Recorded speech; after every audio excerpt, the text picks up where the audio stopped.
I know that Three Dog Night said that Jeremiah was a bullfrog, but there's got to be more.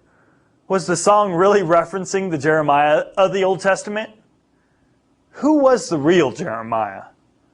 Oh, I also read once that he died in Egypt. Is that true? Nick, thanks for those initial questions that you pose to launch us into hopefully a helpful and insightful discussion on the prophet Jeremiah. Now, quite honestly, I don't know the answer to your first question. Was Three Dog Night referencing the Jeremiah of the Bible when they sang Jeremiah was a bullfrog? Dun, dun, dun. But I do know Jeremiah was a prophet. And I do know at the end of his ministry that he did go to Egypt. Whether he died there or not, we're not sure. But the theological connection is huge. With Jeremiah going to Egypt, we are back where the people of God started in Egypt, aren't we? The whole story has come full circle, but in a very negative, haunting way. What do I mean by that? That with Jeremiah and the survivors in Judah going to Egypt, it's as though we're back to square one. We're back to Egypt. We're back to the bondage and the slavery that the first Israelites had in Egypt. It's as though we have this grand inclusio, this grand bookend of Israel's history, begun in Egypt, but ended in Egypt. It's as though there's no hope or no future. Again, we see nothing to give us hope and promise. But Jeremiah would tell us this in his great call in chapter 1, verse 10, where the Lord says, I have appointed you over nations and kingdoms to uproot and tear down, to destroy and overthrow, but also to build and to plant. Building and planting means that the story won't end in Egypt. It won't end in Babylon. It won't end in death and annihilation. That there will be a hope and a future. Well, let's look now at the prophet Jeremiah by means of the slide that you see before you. The first picture that you can see there is a boiling pot that is slightly tipped, and it is destroying a piece of pottery. After Jeremiah gets his commission in chapter 1, verse 10 that we've already looked at, he sees a vision of this slightly tipped boiling pot, and it's coming from the north to smash this piece of pottery. This is Jeremiah par excellence. This is the sermon he preaches again and again and again like a broken record. That the boiling pot from the north, ready to crush the piece of pottery, is none other than Babylon.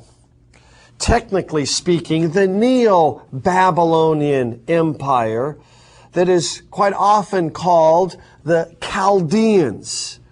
But make no mistake about it, the Neo-Babylonian Empire and the Chaldean Empire are one and the same. They're synonymous terms for the people led by Nabopolassar and then his most well-known son, Nebuchadnezzar. The second idea that we can see through this slide is that Jeremiah's word of judgment and law and condemnation, that word is rejected. In chapter 36 of this prophecy, the king Jehoiakim takes the sermon Jeremiah is getting ready to preach, and he cuts it off, as you can see on your slide, and he burns it. Ever have that happen after one of your sermons? Someone wants to slice it, dice it, and burn it? I hope not. But that's what happened to Jeremiah. People didn't want to hear that they were going to be judged by their God and exiled from the lands. You can see where Jeremiah is on the bottom of that slide.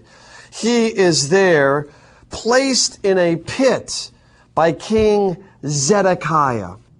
All of this is happening in the latter part of the 7th century BC, in the early part of the 6th century BC.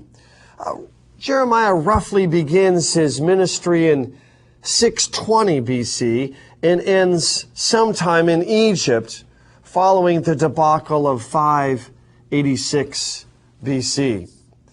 So Zedekiah places him in a pit. Zedekiah, the last king of Judah. Why would Jeremiah be placed in a pit? Why is he looking up toward the sky? Because Zedekiah didn't like the prophet's preaching. The preaching was exactly this: submit to the Babylonian yoke. Submit to Nebuchadnezzar. Give up and give in to God's will. Zedekiah said, "No, Jeremiah, you belong in the pit."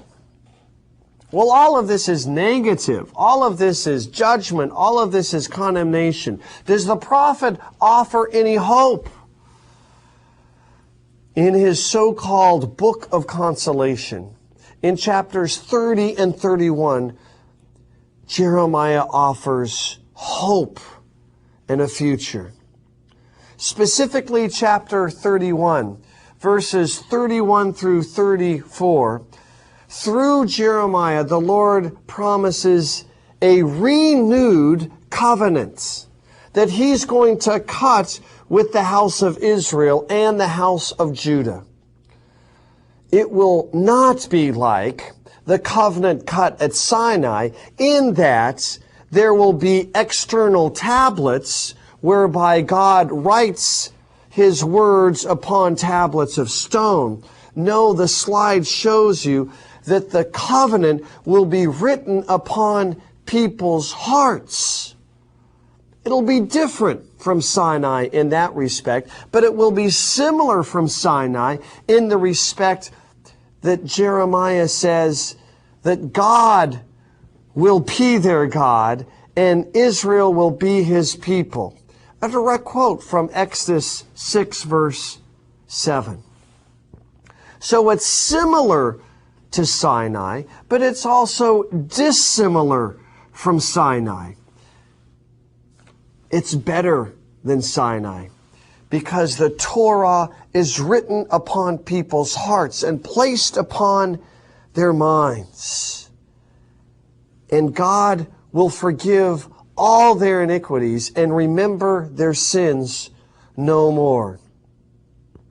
That's an initial overview of what Jeremiah is trying to convey to the people of his day, indeed, to the people of our day.